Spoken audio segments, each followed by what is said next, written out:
Eder, Mac, Pallister. I miei avvocati, i miei consulenti stanno lavorando veramente in maniera intensa anche in questi momenti per poter dimostrare l'assoluta esternità mia quanto riguarda la morte del Vipè.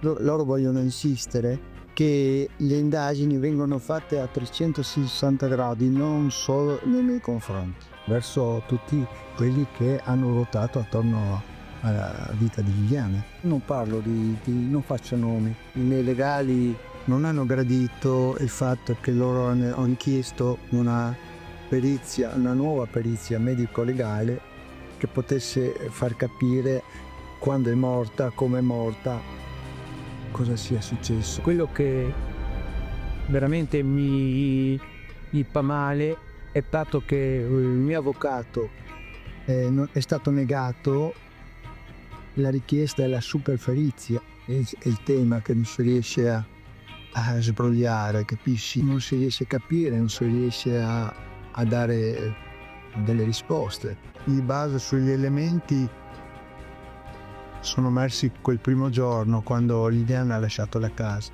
dove ha lasciato i telefoni, ha lasciato i documenti, ha lasciato la pede.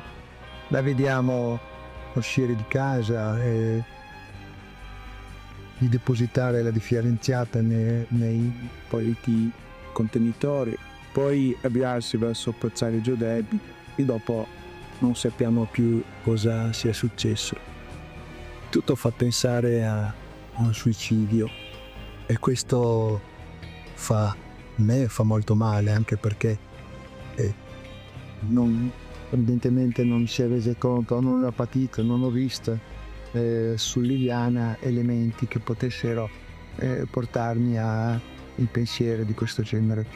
Giusto come dice, si doveva 3 anni e mezzo fa, farlo oggi è un poco tardino, giustamente indagare a 360 gradi su tutte le persone che Liliana può aver incontrato negli ultimi giorni.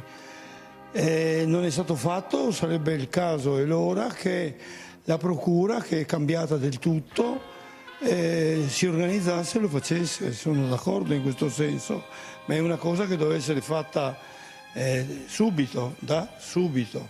Adesso sarà sempre più difficile riuscire a trovare un qualcosa. Che Liliana si possa essere suicidata non è neanche un miliardesimo di possibilità.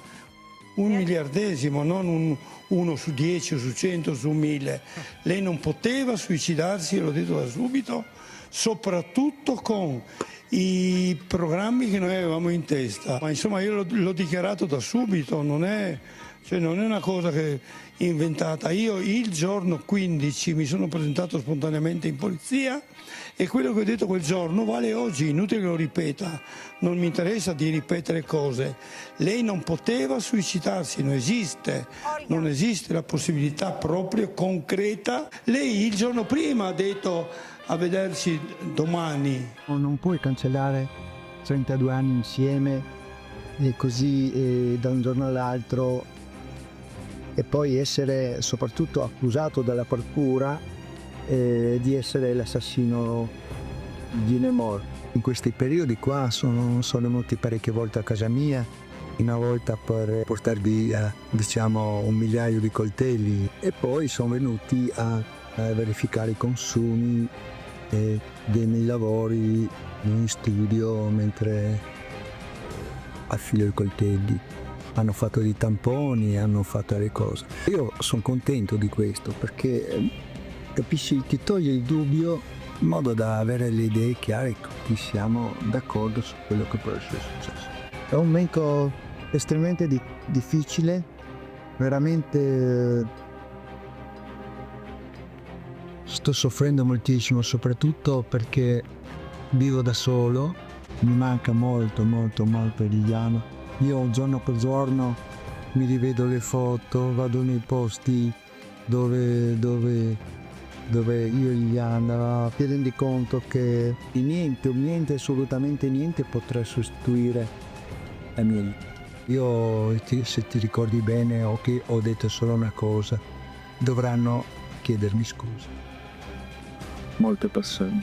Sì, quando verrà dimostrato che lui è innocente, ma io non l'ho mai accusato di niente, io ho solo detto una cosa, la ripeto, la dirò in eterno: Sebastiano non può non sapere cosa è successo a Liliana, però giusto per confutare le cose che lui sta dicendo, i primi giorni lui si disinteressava completamente di cosa potesse essere successo a Liliana, stava regalando le sue macchine fotografiche, i suoi peluche, la bicicletta, cioè lui sapeva già da subito che Liliana non sarebbe tornata, e questa ne è la prova tangibile, punto e basta. Lui sa, Sebastiano non può non sapere cosa è successo. Ehi, non dimenticare di iscriverti a questo canale.